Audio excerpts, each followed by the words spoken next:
Thank you, Dr. Crawford, for joining me. Absolutely. Thank you for having me. Absolutely. We spoke on the phone a couple of years ago about my daughter and about, some alternative therapies. Tell everybody a little bit about your advancements, what you do, your practice. Absolutely. So I've actually developed a methodology called the NeuroSolution ESM methodology. So ESM stands for energy, sensory, and movement.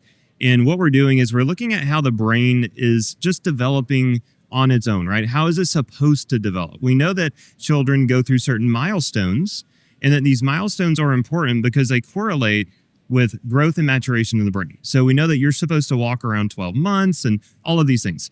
And if you miss these milestones, it tells us about the brain. It tells us about some areas that may not be working properly, etc. Well, that process does not stop. It continues on through adulthood. So we have a way of examining someone where we can actually identify where are you in that trajectory, in that neurodevelopmental trajectory. And this can apply to anything. It can be neurobehavioral disorders. It can be brain injuries, because think of it this way. If your brain is developing as it should, and then all of a sudden you have this incident, you have a fall, you get kicked in the head by a horse, you have a non-fatal drowning, whatever. It's not like the brain just stops. It goes, okay, how did I learn to walk when I was younger? How did I learn to talk, right? And it starts trying to use those same blueprints, those same methods that it did in the beginning. And so that's what we do is we go back and we start stimulating the brain like that as though we're rebuilding it from the bottom up. And then we're also leveraging technology. So we use all different types of technology, whether it's pulsed radio frequency, we use all types of things. I've actually developed some technology, some laser technology, because we've seen major advancements and improvements in the most dire, complex, severe conditions when we apply laser therapy properly along this neurodevelopmental timeline in the right areas of the body and the brain, by stimulating these networks properly, et cetera. It just enhances neuroplasticity, and we get change faster, and it's just amazing. I think most people don't realize when you say lasers, we genuinely mean lasers from your devices are actually being placed in certain parts of the head. Genuine lasers, yeah. And we have them on sharks.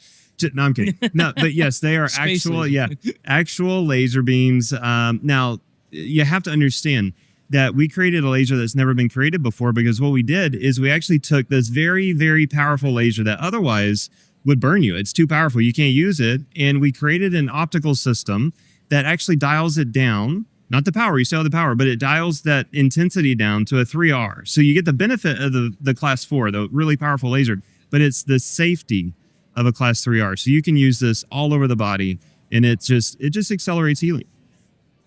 What else could we use it for besides brain injuries? I mean, anything specific that's been really profound? Absolutely. Well, we were just talking about kiddos. So I was actually told that I was infertile back in the day before I had my 2 kids. And so what did I do? Well, they told me you're going to have a surgery and you have to take this medication. There's no other way, right? They said, there's no other way. And I said, okay, I disagree. And so what did I do? I started, this was before cold plunging was a thing. So I'd actually put my testicles in ice water and then I would laser them. And here we are. Now I have 2 kids. So you can do that. But wait, you're already a doctor at this point, right? Correct. And yes. you did your own research and you figured out this biohack to become. Absolutely. That's incredible. So there's that. Also, I have heart disease that runs in my family. So I actually laser my heart prophylactically to keep it healthy. I laser, we talked about brain. I have a torn meniscus and MCL in my knee. I've had 2 back surgeries. I just ran 8 miles this past weekend. Wow. Speaking of heart, so Mia, we had another, pretty traumatic incident with having to be hospitalized. We went to Cohen's Children out in Long Island. This is 2.5 years ago. And it was bad. So I was trying to figure out what can I bring in? I can't get a stem cell doctor. I can't get, certain things. And it was during COVID as well. It was probably closer to 3 years ago.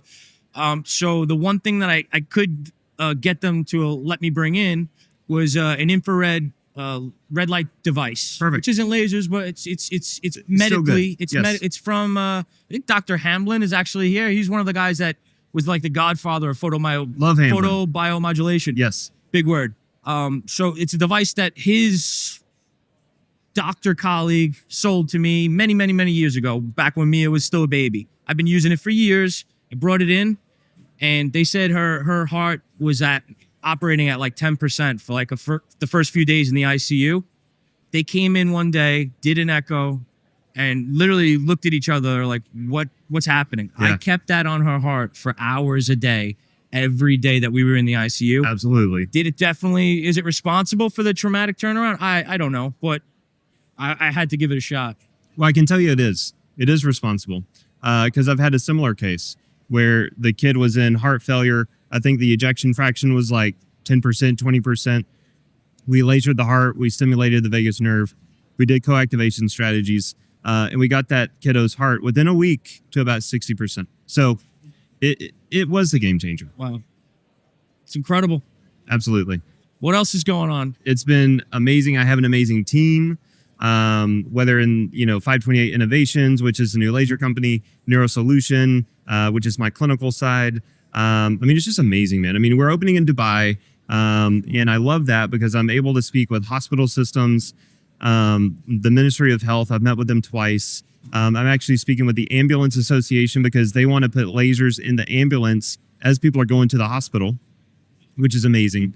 I'm speaking with the NDIS out of Australia, which is like the Medicare, Medicaid system here in America, because they want to start paying providers to use laser therapy on their patients. Really? So we have a lot of things going on right now. Big change from 5 years ago, huh? Dang right, man. And that's the thing. Look, the proof is in the pudding. That's right. And I'm here to change global healthcare, and that's what we're doing. I was talking to somebody earlier about stem cells, and I don't understand why we have cord blood banking is obviously very popular the last 20 years. I did it with my first two children. Every major hospital in New York City and all these children's hospitals around the country have a cord blood bank before it's, why are we not using that when we do have a non-fatal drowning or a car accident or a traumatic brain injury for children? Why is that not automatically an IV bag? When done properly, obviously, I'm not talking about a lot of the other stem cell people in the country that proclaim to be, but the real deal, why is that not just in an IV bag? Because it's too safe and effective. I don't know. I truly don't know. We do have a clinical trial going on right now. My company does, where we're actually looking at how we can enhance the stem cells with our lasers. So we want to activate them, but then we also want them to be very specific to the tissue that we want them to affect. So we're now moving into animal models. But I'm asking the same thing. Why not? I don't know. I we're really willing don't. to put any other narcotics in that IV bag, in that IV drip. That's what gets me. But we're not willing to do something that, all due respect, I don't remember many cases where you heard any adverse effects. It's not a miracle. It's not going to cure your child, but it's not going to put you into respiratory failure like morphine. Yeah. I've had literally... If it does nothing but help with the inflammation during the crisis of the first 72 hours, why not? Then it's going to help. Exactly. Man, I don't know. But it's frustrating. These are my frustrations. I go to bed thinking about it at night. It's sad. Yeah, you know more than I do. I'm living the last 8 years investigating all this stuff. I have the hyperbaric in my house. I have the red light therapies. I have the PMF. I have the vibration plate. I have all that stuff that, I'm taking shots here and having my therapist learn how to utilize them. So, they're there all day with Mia, doing other therapies, doing some real deal physical, occupational therapy and speech therapies. So I believe in why not try all. Absolutely. If it's not going to cause harm, then let's try it, right? And that's where we're at. Look, we're using things that are evidence-based. They're safe. They're effective.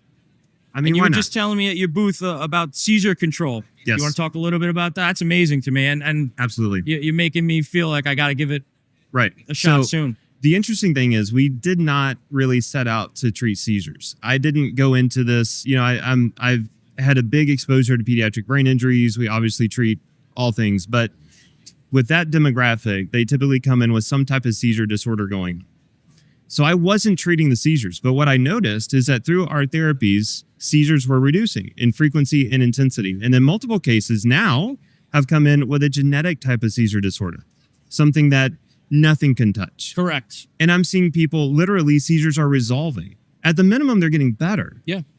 So it's just amazing. And what we're seeing is as we're integrating the brain, as we're improving how the brain can fire and wire together, these seizure disorders are just getting less and less and less. And it's been amazing to watch because families' lives are being transformed. So I said this to somebody earlier about rewiring. It was a conversation a little bit about psychedelics, a little bit about psilocybin. And I believe that people that go through those therapies with actual therapists, I believe that there is a rewiring. There is. That's what it's doing. That's what these substances, that's what your lasers are doing. It's Correct. actually forming different connections. Yes. Right? Correct. That's how you're healing. 100%. Dr. Jerry Levine, she's a doctor. She's a clinical psychologist I work with. She's trained in psychedelics, so she actually can walk someone through it. She'll use a laser in those scenarios because she knows she's rewiring pathways. And so she'll actually use a laser with someone in those scenarios to enhance it. So yes, we are rewiring pathways. Even adults have the capacity to replenish neurons. Yes. Okay. The old paradigm of once you lose a neuron, it's gone. Not true. Right. Okay. So yes, we are rewiring the brain. We are growing the brain, regenerating. Like it's happening. Awesome. Great to see you. I appreciate you doing it. Thank you. Awesome. Thanks for having me. If you like stories like this, please like, follow, and subscribe on all of our social media platforms.